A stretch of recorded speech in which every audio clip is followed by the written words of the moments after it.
kenapa ia bisa jadi suamiku dulunya? Apakah kaum seperti dia bisa menipu para wanita hingga tak terlihat jelas dan bahkan dengan gampangnya merubah haluan atau menyukai semua arah? Dan mungkin kali ini arah yang membuat ia nyaman aliran aneh yang terlihat sekarang. Aku sering lihat video viral orang aneh seperti Mas Arga. Kadang video itu berhasil membuat tertawa saking anehnya. Namun sekarang malah dialami oleh bapak anakku. Sekarang sudah terbiasa dengan ini. Maksudnya mulai terbiasa. Justru tetap saja geli melihatnya. Ya Tuhan, Arga, ibu mantan mertua bersuara lantang hingga membuat kuping terasa sakit. Kamu tuh bodoh atau nggak punya otak? Sampai kiamat pun nggak bakalan ada anak dari pernikahanmu sekarang. Ibu sudah berdiri di depanku. Ibu kenapa sih marah-marah terus? Aku pulang. Seharusnya ibu senang melihat aku bahagia. Jangan ketinggalan zaman, Bu. Gaul dikit napa? Ada kok yang seperti aku didukung ibunya. Itu lantaran ada pengertian ibu ke anak. Bukan seperti ibu. Kali ini suara bass seperti biasa keluar kalau sedang beradu mulut baru kaki. Sampai mati pun aku gak bakalan menerima perbuatanmu ini. Jangan jerat aku ke neraka karena tak bisa benerin kamu, Arga. Santai aja, Bu. Lagian hidupku sekarang jauh lebih baik dari dulu. Lihat itu, Mas Arga menunjuk mobilnya. Aku bisa dapatkan mobil tanpa berharap pada dia seperti dulu. Lalu ia menunjukku. Aku hanya menanggapi tersenyum sinis. Apa kamu gak malu seperti ini? Rok, lipstik, bedak, dan sepatu hak tinggi. Ya Tuhan, kenapa aku bisa melahirkan anak seperti kamu? Kenapa? Cobaan ini berat sekali. Tolong sadarkan ia, Tuhan. Ibu membentangkan tangan seperti berdoa. Ibu kenapa sih? Biarkan ia dengan hidupnya. Kita gak usah urusin. Tiba-tiba Andi menarik tangan ibunya masuk. Hei Andi, tolong beri pengertian ibu kalau aku tetap sayang sama ibu. Lalu ia merogoh sesuatu dari dalam tasnya. Ini untuk ibu. Mas Arga menyodorkan kalung emas. Mungkin emas asli. Ibu gak mau. Bawa pergi sana, jawab Andi terdengar kesal. Ditunjukkan bakti sebagai anak malah ditolak, geramnya sambil memasukkan lagi kalung itu ke tas. Sepertinya tak ada guna berlama-lama di sini. Melihat manusia aneh ini rasanya muak. Kuputuskan melangkah ke mobil, ingin segera pergi. Hei Sarah, langkahku langsung terhenti. Kenapa kita tidak berdamai dengan keadaan? Sambungnya dengan nada datar. Aku membalikkan badan. Aku gak mau berdamai atau kompromi dengan manusia seperti kamu, jawabku dengan nada mencemooh. Mana mungkin aku mau berdamai dengan menyerahkan Tia padanya. Jangan-jangan ia malah membuat putriku ikut sesat. Dengan membenarkan itu, hahaha. Jadi kamu masih mengharapkan aku? Segitunya marah. Hahaha. Ia tertawa besar, sangat percaya diri sekali, mengira aku masih mengharapkannya. Malah jijik dengan keanehan ini. Kapan kamu sadar? Jangan-jangan Tia malah lari lihat manusia aneh seperti kamu. Oh ya, nanti Tia panggil kamu siapa? Papa atau tante? Karena gak mungkin dong mama, karena aku mamanya. Ia menarik nafas besar. Kali ini tawanya sudah hilang. Kamu bisa punya anak lagi dengan lelaki lain.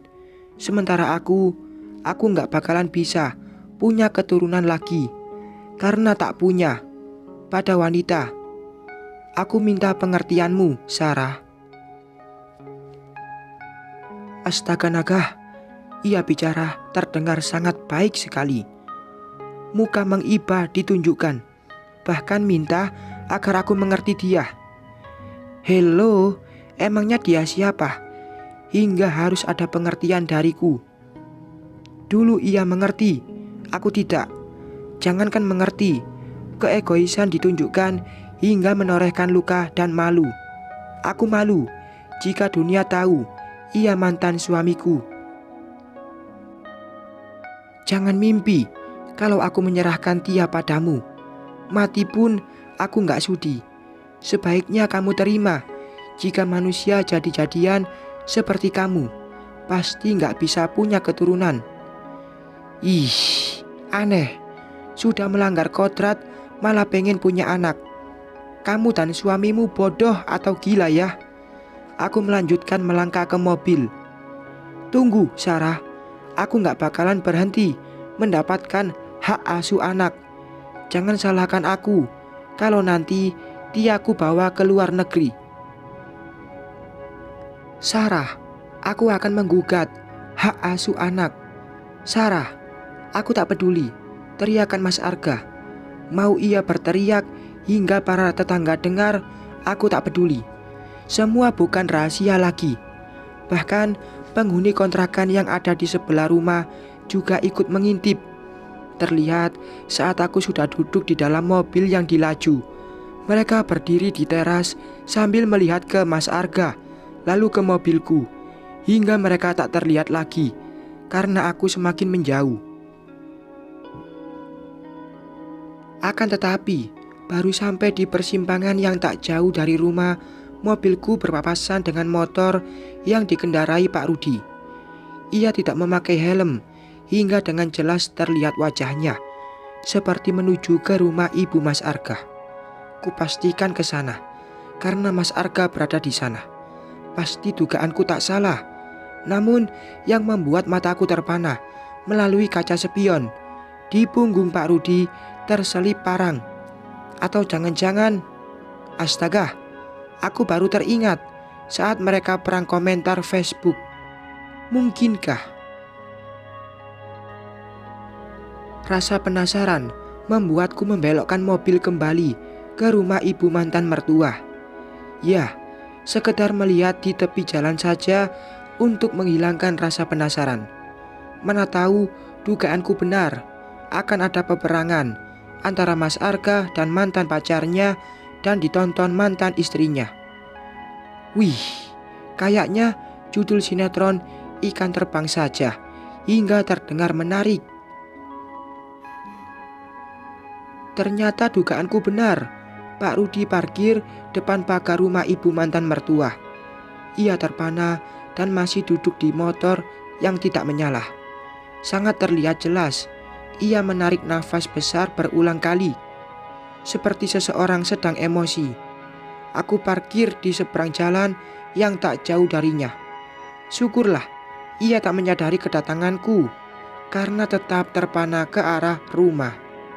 Tak lama kemudian, Pak Rudi menelpon, pasti dengan Mas Arga.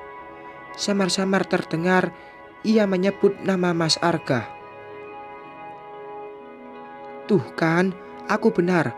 Mas Arga keluar dari pagar rumah setelah Pak Rudi menelpon. Dan OMG, mereka perang mulut hingga terdengar jelas. Aku sudah bilang, gak mau lagi sama kamu. Jangan ganggu aku, teriak Mas Arga.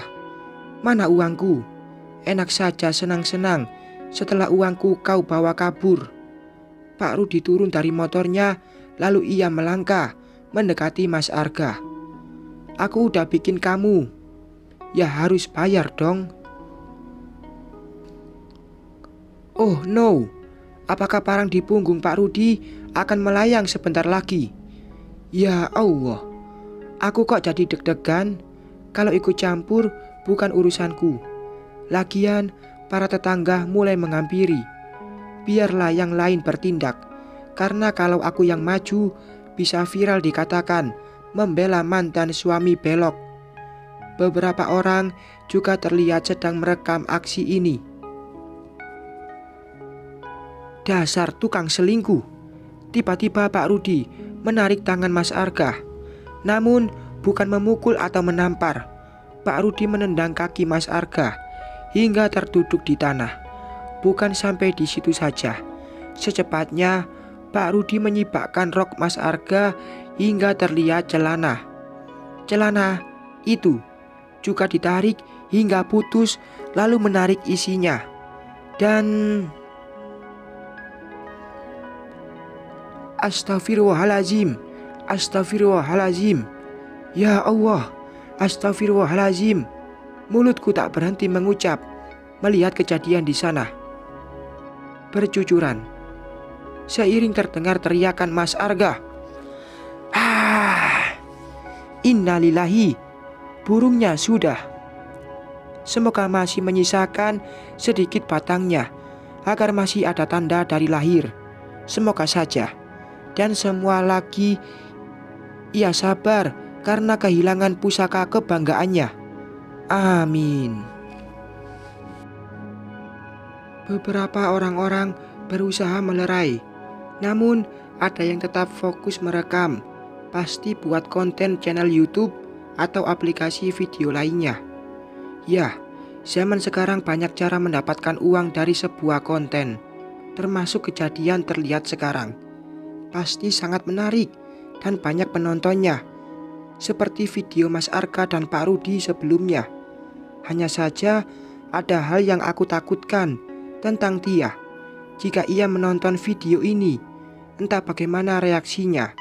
Semoga tidak tertekan seperti sebelumnya, karena ini tak bisa aku kendalikan. Ibu dan Andi juga terlihat baru keluar menghampiri. Tak lama kemudian terdengar teriakan ibu histeris melihat putranya kehilangan barang pusaka dari lahir. Namun harus bagaimana lagi? Kisah cinta antara anaknya dengan Pak Rudi penuh dengan konflik dan bahkan mengalahkan konflikku dulu sebagai istri sah. Sebuah pengkhianatan dan berujung petaka. Lagi-lagi ini di luar dugaan. Komentar di Facebook bukan sekedar komentar, tapi Pak Rudi betul-betul melakukan ancamannya.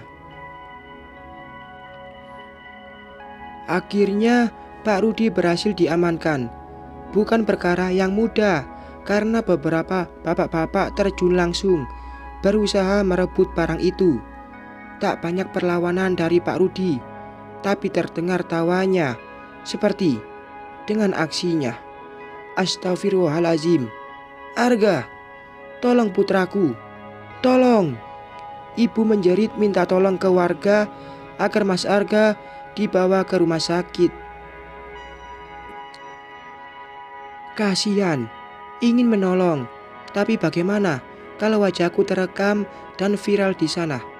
Namun ia juga kasihan. Meskipun aku sudah tersakiti, dua pikiran berperang antara menolong atau tidak. Akhirnya aku putuskan ingin menolong. Mobil kunyalakan, ingin mendekati Mas Arga dan ibu. Tapi baru saja mau melaju, tiba-tiba ada yang lebih cepat menolong. Sebuah mobil datang menghampiri dan Mas Arga diangkat beramai-ramai ke mobil itu. Tak lama kemudian, mobil itu membawa Mas Arga dan ibu entah ke rumah sakit mana. Andi tak ikut karena ia masuk ke rumah. Sementara Pak Rudi diamankan. Tak lama kemudian, polisi datang membawanya. Sudah pasti berakhir di penjara. Kisah cinta membawa petaka. Wow, cocok lagi buat judul sinetron ini. Astaga, kenapa aku mikir sinetron melulu? Apakah kisah ini tak jauh berbeda dari sinetron-sinetron? Daripada otakku mulai aneh dengan kisah itu, kuputuskan meninggalkan lokasi karena pertunjukan sudah berakhir. Dalam perjalanan pulang pun kejadian tadi masih terbayang. Sungguh, aku merasa syok karena tak pernah melihat itu. Menurut analisaku, pasangan kaum itu pecemburunya melebihi yang biasa. Mungkin bisa jadi lelaki kadar emosi lebih tinggi. Bahkan dalam cemburu pun tak berpikir panjang hingga merugikan diri sendiri. Rasa malu pun sepertinya sudah hilang. Lagi-lagi kejadian di lapangan proyek pesantren teringat kala aku mengajar Pak Rudi. Tapi Mas Arga malah memarahiku. Untuk membela pasangan juga terlihat lebih... ini hanya pemikiranku saja. Bersambung.